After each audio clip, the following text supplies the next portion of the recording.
It's going to disappoint many who are actually thinking that by Friday or by Thursday, this process will be done. So the impeachment process itself is quite technical, and it must go stage by stage for it to satisfy the constitutional requirements, which makes it quite difficult, which is why the push has always been for Mr. Mugabe to voluntarily cede power and retire.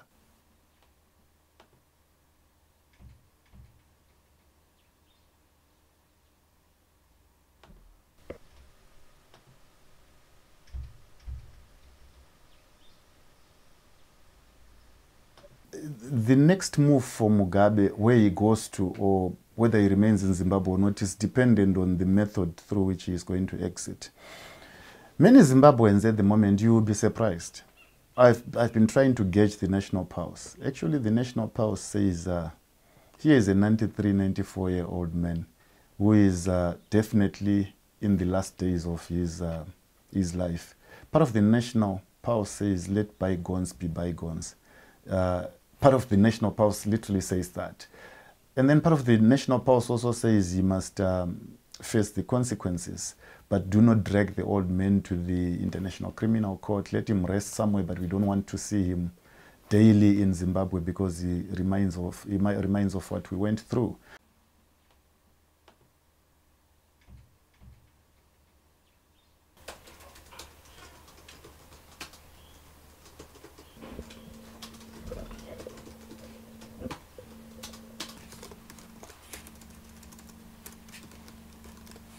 And send it to both email addresses. We'll see what we can do from that.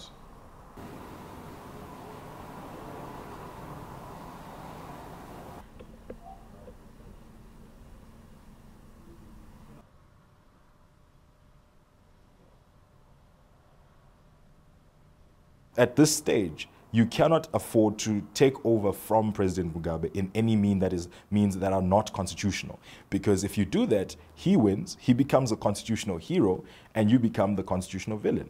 And that's the irony of it all, because what the Zimbabwean people actually want at this stage is to fight for their rights. But what's actually happening now is that the same constitution that's meant to fight for the rights of the people is the same constitution that the president will hide behind and say, look, this is what you must do if you want to get rid of me, but this is also what you must do to ensure that this is a fair and proper process. And failure to adhere to that is going to mean that the Zimbabwean people will become the violators of the constitution, and ironically, President Mugabe becomes the champion of the constitution. And I think that's what President Mugabe is failing to see at this stage. Whether it's because of the fact that he's surrounded, whether it's delusional on his part to think that he's still in control of the party, or if it's a deliberate plan to get ZANU-PF to use force against him is another thing. Because I think at some point there is some provocation coming from the president to say, so what if I say I am still the president of the country, I am still the president of ZANU-PF, what are you guys going to do about it? And you've seen that the ZDF, the Zimbabwe Defense Forces, and ZANU-PF and the people generally are reluctant to use any sort of force of power or anything, or any violence to achieve their means. So I think it's a daring game on the one hand that he's actually saying, so what really can you do? If I say, I'm still the president and commander-in-chief, what can you do about it? So it's interesting to see what's going to happen. But knowing the man that we know today as the president, a man of plans and tactics, I think he has something up his sleeve, and time will tell.